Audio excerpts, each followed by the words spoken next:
इतिहास के संसार में आपका स्वागत है दोस्तों। इतिहास पाठ में आज हम पढ़ेंगे भारत पर यूनानी आक्रमण सिकंदर के विशेष संदर्भ में।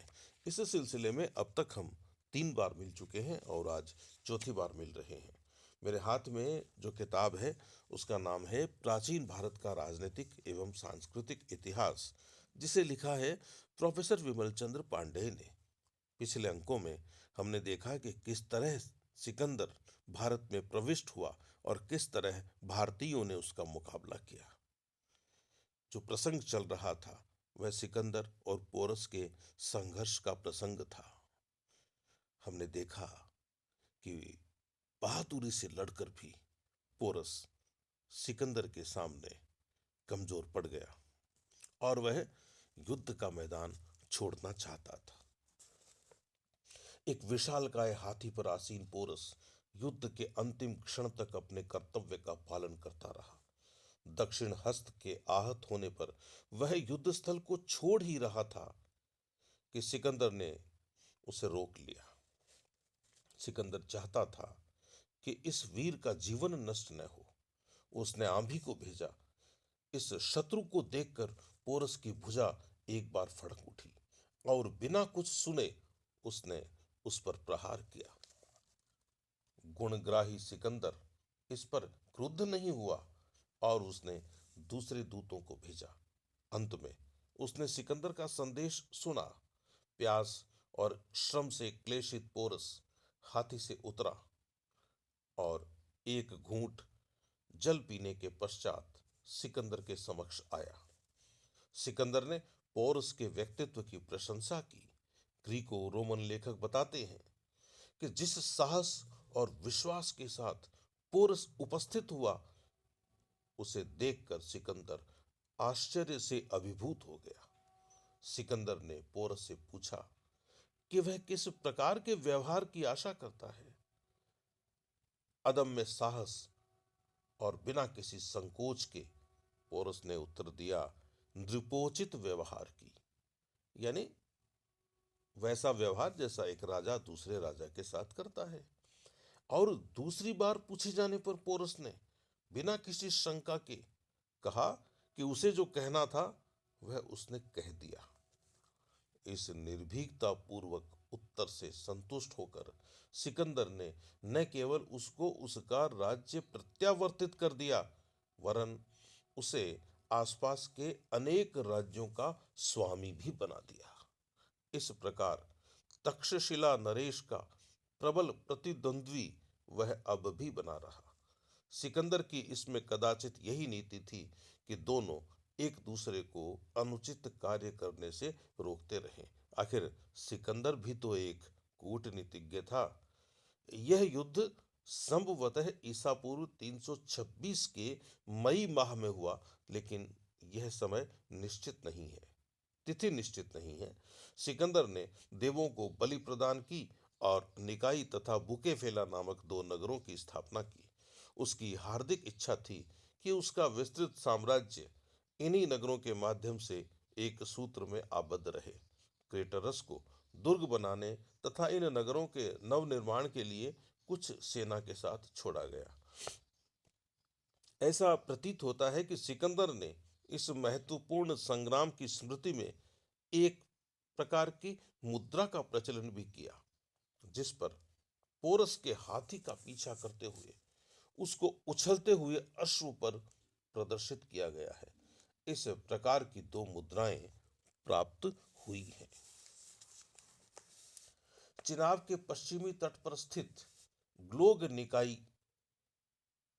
को, जहां के लोग स्वतंत्र थे और 37 नगरों में निवास करते थे, पोरस के अधीन कर दिया गया।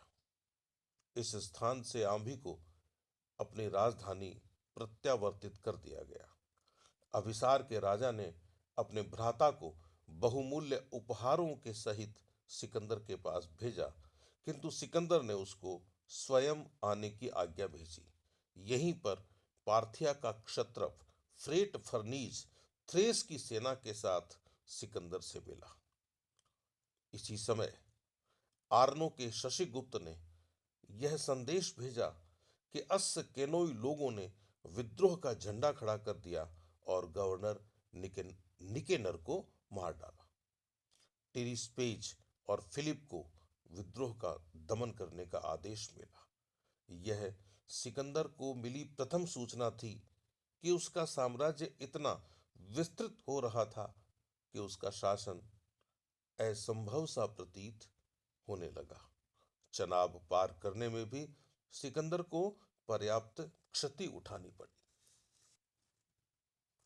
कहा जाता है कहा जाता है कि चिनाब का द्वितीय भारतीय नाम चंद्रभागा यूनानियों को बड़ा अशुभ और अमंगलदायक प्रतीत हुआ। इसलिए सिकंदर ने कोनोस को पीछे छोड़ दिया और पोरस को नवीन सैन्य लेने उसकी राजधानी भेजा। जो बात चल रही थी चंद्रभागा की, यह नाम यूनानियों को पसंद नहीं आया, तो एलेक्जेंड्रोफेगस कहा गया सिकंदर का फेगस। उसे कारण था ना कि सिकंदर को यहां तकलीफ हुई। सिकंदर रावी की ओर बढ़ा, जो चनाब से कम चौड़ी नहीं थी, किंतु गति की तीव्रता में अवश्य उससे कम थी। सिकंदर ने हिफेशन को भेजा कि वह एक अन्य पौरव तथा स्वतंत्र कबीलों के राज्यों को पोरस के राज्य में मिला दे। रावी को पार करने के पश्चात सिकंदर की मुठभेड़ कठों से हुई, जो बड़े योद्धा थे और जिन्होंने अपनी राजधानी संगल की रक्षा के लिए अनेक मित्रों की सहायता प्राप्त कर ली थी। जायसवाल के अनुसार सिकंदर की अधीनता स्वीकार कर ली थी कठों ने, किंतु अधीनता स्वीकार करने से पहले उन्होंने वीरता से सिकंदर का सामना किया था। यहां तक कि सिकंदर के अश्वारोही निष्फल से होने लगे थे। सिकंदर ने अंत में पदाति सेना की सहायता से बड़ी कठिनाई एवं घोर संग्राम के पश्चात भारतीयों को नगर की दीवालों में शरण लेने के लिए विवश किया। इसी समय पोरस भी 5,000 सैन्य तथा अनेक हाथियों के साथ आ पहुंचा। सिकंदर ने नगर को घेर लिया। रात्रि में कठों ने एक झील के द्वारा भागने का निश्चय किया। सिकंदर को परिज्ञात हो गया और उसने छापा मारकर अनेक लोगों को मौत के घाट उतार दिया। नगर धराशायी हो गया। कठों पर विजय सिकंदर को बहुत महंगी पड़ी, क्योंकि ग्रीक लेखकों के वर्णन से किंतु ग्रीक लेखकों के वर्णन से यह ज्ञात होता है कि इस युद्ध में असामान्य रूप से यूनानी काल के गाल में समाविष्ट हुए और आहत हुए। व्यास के तट पर पहुंचने पर सिकंदर से भगल, यह नाम पाणिनि में आता है, नामक एक सरदार ने नंद साम्राज्य की सीमा और उसके विस्तार का वर्णन किया, जिसका समर्थन पोरस ने भी किया। ऐसा समाचार मिला था कि व्यास के उस पार एक अत्यंत उर्वरा भूमि वाला राज्य था, जहां पर उत्कृष्ट शासन प्रणाली थी और जहां समृद्धिशाली वीर कृषक निवास करते थे। नंद साम्राज्य के वर्णन ने सिकंदर की इच्छा और अभिलाषा को और भी जागृत किया, किंतु उसकी सेनाओं का किंतु उसकी सेनाओं का विशेषतः मकदूनिया की सेना का दिल दहल गया। उनके सम्मुख वे सभी आपत्तियां साकार हो उठी, जिनको उन्होंने भारत प्रवेश के पश्चात उठानी पड़ी थी।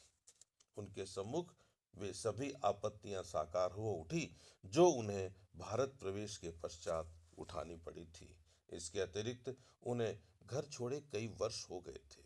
सिकंदर ने पदाधिकारियों की एक सभा बुलाई और आह्वान किया कि आपको जाना नहीं है, और अनेक प्रकार के प्रलोभन भी दिए। सिकंदर ने पदाधिकारियों की एक सभा का आह्वान किया और अनेक प्रकार के प्रलोभन देकर उनके सुषुप्त उत्साह एवं अभिलाषा को जागृत करने का भगीरथ प्रयत्न किया, किंतु सब व्यर्थ हुआ। सभा में शांति छाई रही।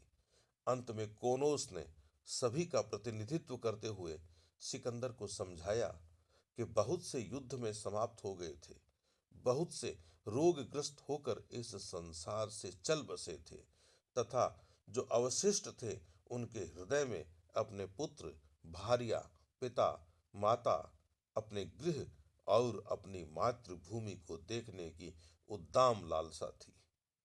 अंत में कोनोस ने स्पष्ट करने का साहस किया, seek not, seek not to lead them against their inclination, for you will not find them, for you will not find them the same men in the face of dangers if they enter without hurt into their contests with the enemy.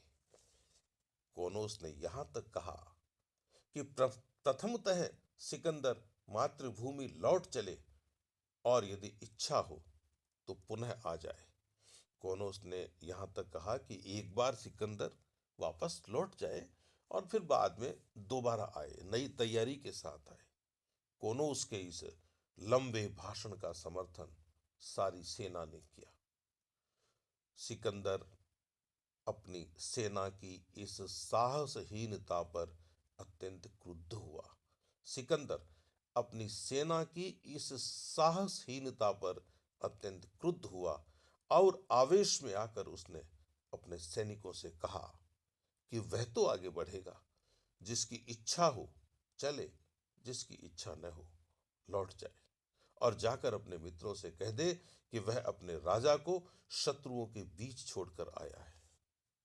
मित्रों, यह हाल है उस सिकंदर का जिसे पश्चिमी विद्वानों ने महान बताया है और अनेक भारतीय इतिहासकारों ने भी उनका अनुसरण करते हुए अलेक्जेंडर द ग्रेट का मंत्र जपना शुरू कर दिया था।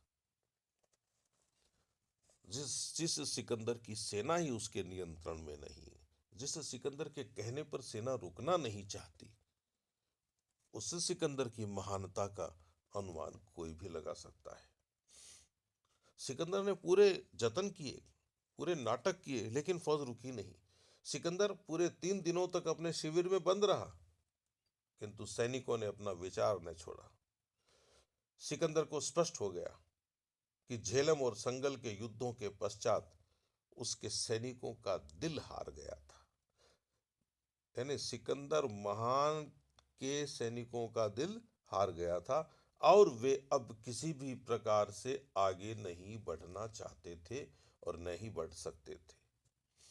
विवश होकर सिकंदर को प्रत्यावर्तन की घोषणा करनी पड़ी। सेना ने इस घोषणा का स्वागत प्रसन्नता के अश्रुओं से किया। व्यास के पश्चिमी भाग को पोरस के अधीन किया गया था।